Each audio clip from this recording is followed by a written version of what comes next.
Saudara, pilkada sudah di depan mata dan sekitar 6 bulan lagi pemilihan wali kota Batam. Sejumlah nama bermunculan dan menjadi perbincangan. Anda dan saya pasti penasaran siapa tokoh politisi wanita yang akan berlaga di pilkada Batam. Beliau adalah Ibu Lee Claudia Chandra, calon wali kota Batam. Apa kabar, Bu? Baik, Pak. Terima kasih loh, Pak, sudah diundang ke studionya. Terima kasih, Bu, sudah hadir di studio saya. Bu, bisa Ibu ceritakan tentang masa kecil Ibu itu di Dabo Singkep? Ya, saya lahir sampai SMA di Dabo Singkep, Pak. Jadi kalau orang nanya, saya lihat banyak yang penasaran, Ibu ini kok dari Tangsel dikirim ke Batam? Sebenarnya bukan dikirim, Ibu ini balik kampung, Pak. Karena memang aslinya orang Kepri. Ya. Jadi dari SD sampai SMA di Dabo Singkep. Kemudian kuliah tahun 91, waktu itu di Batam belum ada kampus. Jadi saya ke Jakarta kuliah, Pak. Iya. Tapi setelah Ibu kuliah, Ibu sempat jadi pengusaha ya? Iya. Apa yang Ibu lakukan waktu itu? Pengusaha kuliner, Pak. Saya buka kopi tiam di Jakarta. Apa yang Ibu bisa sarankan kepada ibu-ibu terutama di Batam yang juga banyak berbisnis kuliner gitu? Kalau bisnis kuliner harus tekun, gigi, kreatif dan inovatif. Berapa lama Ibu melakukan bisnis kuliner nih di Jakarta ya? Ada 6 tahun ya. 6 tahun ya. Terus ngomong-ngomong, kenapa terjun ke politik? Saya waktu kuliner kan saya memang senang membantu orang ya, Pak, suka melakukan kegiatan sosial. Kemudian teman-teman bercandain saya, lu mesti masuk ke politik biar bisa membantu orang lebih banyak lagi. Akhirnya saya membaca-baca partai politik mana nih yang akan saya bergabung ya. Saya untuk memutuskan bergabung, saya pilih Partai Gerindra karena sosok Pak Prabowo dan Partai Gerindra yang nasionalis. Itu alasannya, iya. Bukan partai lain ya? Enggak. Dan Ibu menjadi wakil ketua DPRD Tangerang Selatan. Betul. Ya. Apa pengalaman Ibu sebagai wakil rakyat di sana? Banyak sekali, Pak. Saya bisa langsung bersentuhan dengan masyarakat, bisa dengar keluh kesah mereka. Itu yang buat motivasi saya untuk melakukan sesuatu untuk mereka gitu loh, membantu mereka.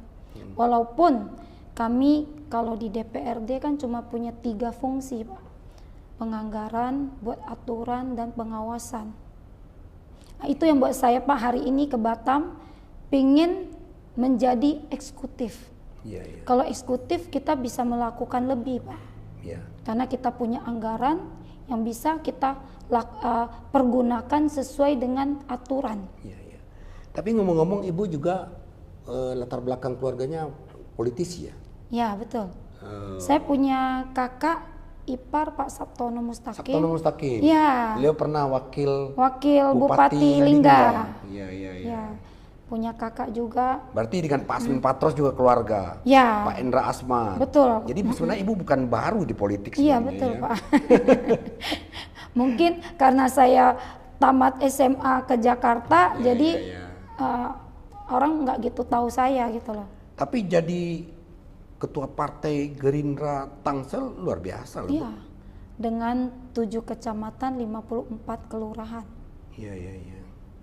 Apa pengalaman yang berkesan Ibu selama jadi politisi gitu? Banyak juga ya.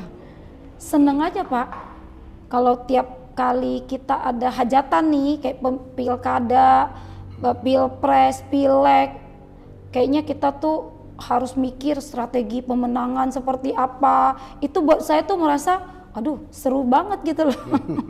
Makanya tiap kali diperintah partai untuk maju, saya senang, Pak. Iya. Bu, tapi nggak banyak loh, Bu, perempuan ya yang terjun ke politik gitu. Apalagi sekarang saya lihat di data itu malah menurun gitu. Persentasenya para politisi di DPR RI gitu. Itu menurut Ibu kenapa ya? Itu karena orang selalu berpikiran perempuan itu ya urus dapur, urus anak. Ya itu kan mindsetnya orang kita ya, Pak. Sebenarnya perempuan itu lebih luar biasa loh Pak. Ya, apa Dia luar bisa biasanya? multitasking, dia bisa urus rumah tangga, bisa pergi kerja. Bukan mengecilkan bapak-bapak ya, kalau bapak-bapak kan keluar cari uang ya. Kalau kita ibu-ibu mesti antar anak sekolah, mesti masak ya kan, mesti antar anak les, tapi kita masih bisa pergi cari uang gitu loh.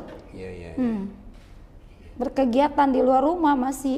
Ya, Bu Claudia, kira-kira seandainya Ibu terpilih jadi wali kota, apa yang Ibu lakukan terhadap di Batam ya? Saya akan meningkatkan sumber daya manusianya Pak.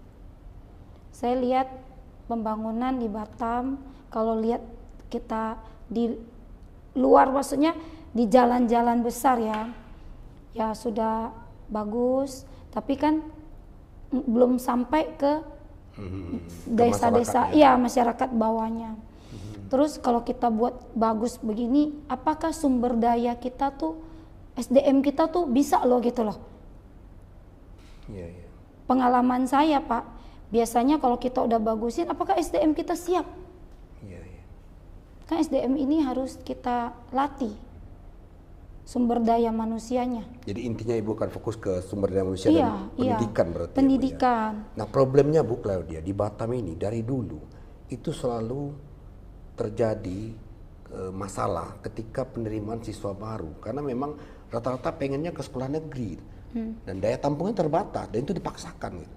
Nah sementara sekolah-sekolah swasta itu malah kekurangan siswa. Gimana menurut Ibu solusinya ya? Nah, kalau saya lihat Batam ya, Batam kan masih banyak tanah ya Pak. Beda dengan kami Tangsel yang lebih padat.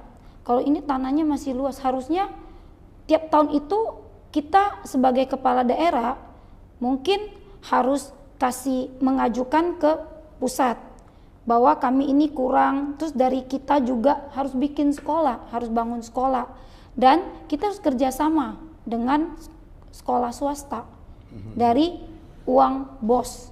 Misalnya nih anak yang sekolah di swasta, setiap tahun kita mesti subsidi berapa ke sekolah swastanya supaya anak ini sekolah. Kan sekolah dijamin negara Pak, ada undang-undangnya anak-anak. Gimana kita mau bersaing kalau anak kita sekolah aja susah? Iya. Kemudian soal kesehatan Bu Claudia, di Batam ini masih ada, walaupun sudah sebagian besar tercover oleh BPJS Kesehatan, itu masih ada sekitar 22.000 lagi warga yang belum masuk BPJS Kesehatan, terutama nelayan Bu.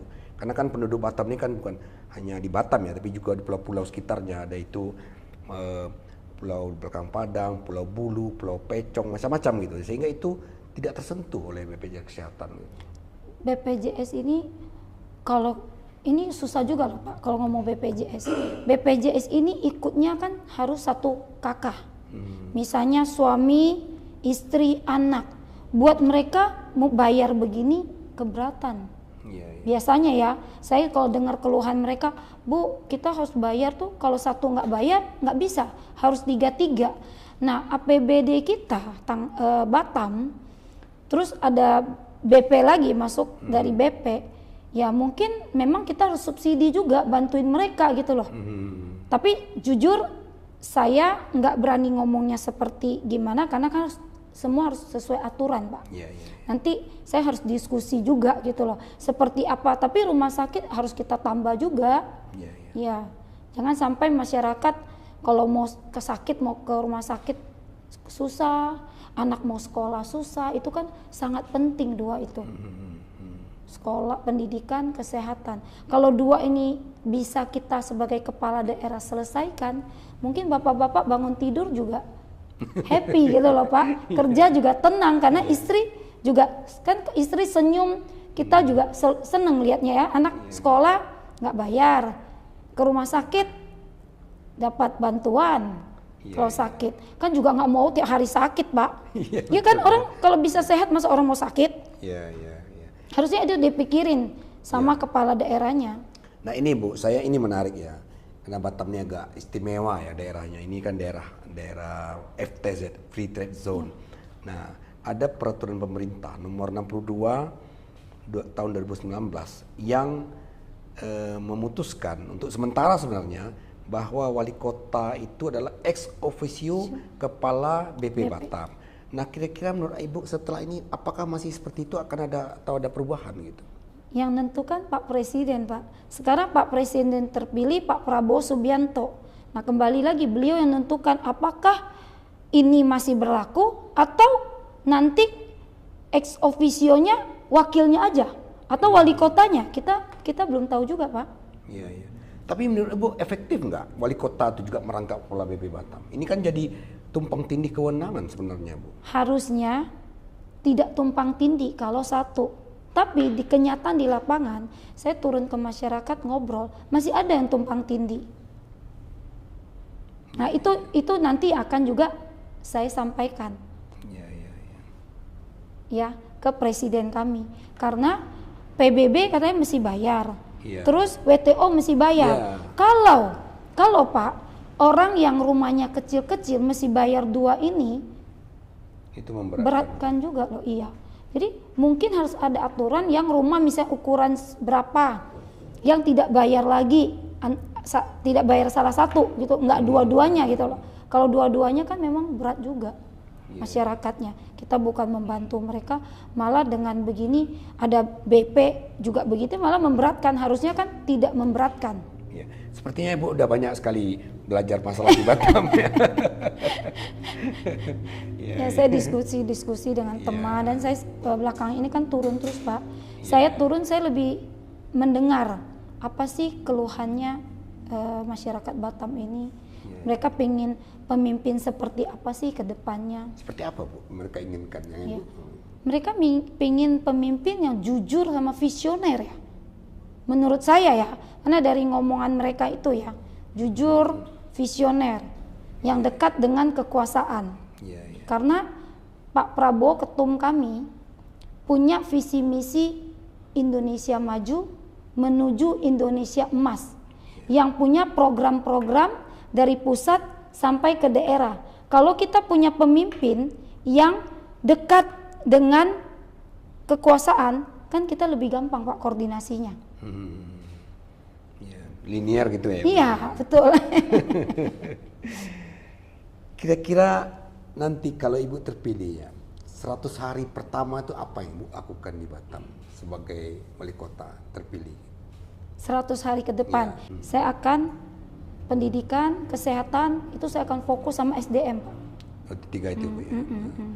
Jadi menurut Ibu walaupun infrastrukturnya cukup bagus, tapi betul. di satu sisi Bu, walaupun jalan-jalannya sudah lebar begini, tapi masih banyak Bu jalan-jalan yang banjir. Iya betul. Saya udah lihat jalannya aspal, tapi drainasenya kecil-kecil. Airnya saya pun bingung. Kemarin saya perhatiin hujan. Pas hujan saya jalan, Pak. Ini airnya buang kemana ya saya dalam hati ya, karena lubang-lubangnya saya lihat kecil-kecil. Saya nggak tahu ada gotnya kemana. Atau jangan lupa bangunnya, Bu. Ya mungkin juga, Pak. Iya. Bu, kira-kira sudah ada gambaran nanti Ibu akan berpasangan dengan siapa? Saya tunduk dan patuh sama partai, Pak. Jadi kami memang partai komando ya.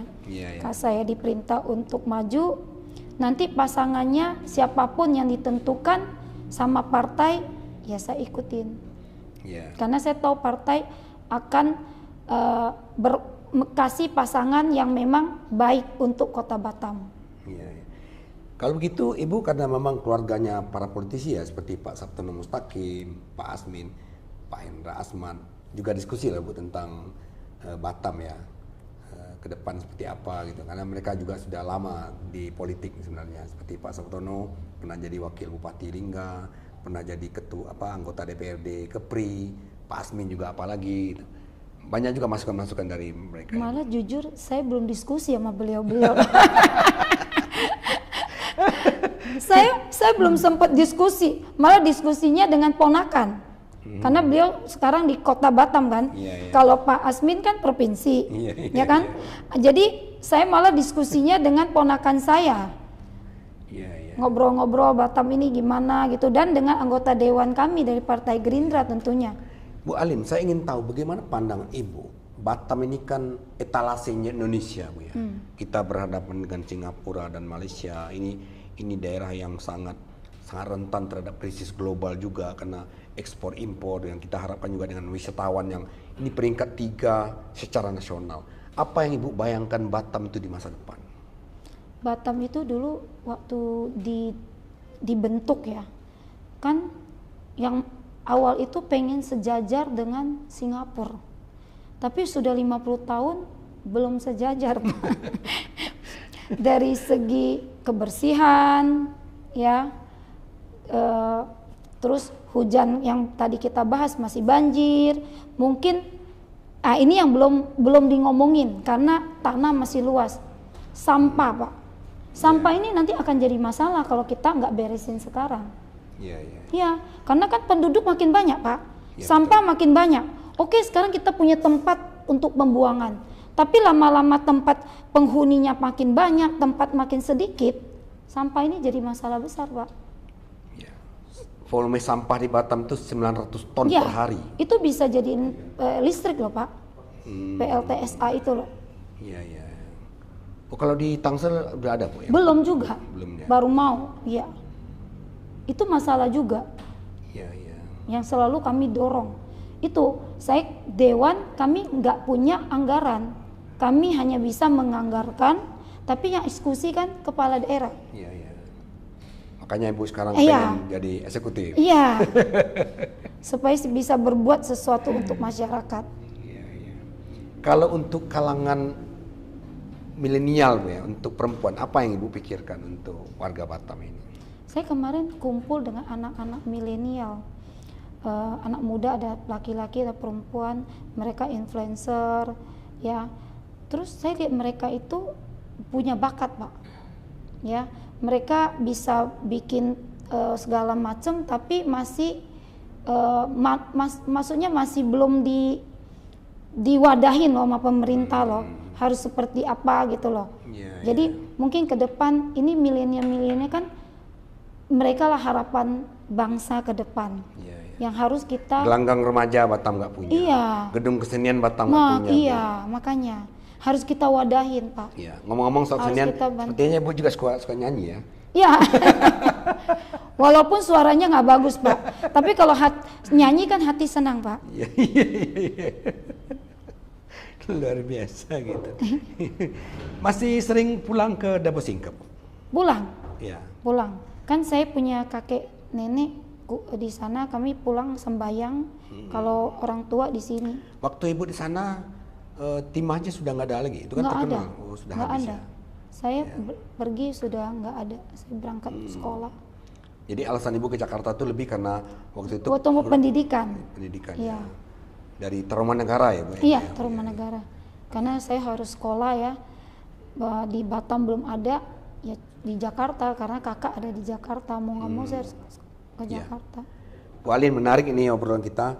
Mungkin sebagai penutup, mungkin Ibu ingin sampaikan sesuatu ke masyarakat Batam yang memperkenalkan Ibu sebagai salah satu calon wali kota Batam. Silakan, Bu. Untuk masyarakat Batam ke depan harus memilih pemimpin yang jujur dan visioner. Seperti yang tadi saya sampaikan. Kenapa? Karena kalau salah pilih, waktunya 5 tahun. Jadi saya berharap masyarakat Batam memilih pemimpin, lihatlah backgroundnya supaya tidak salah memilih. Oke. Demikian saudara.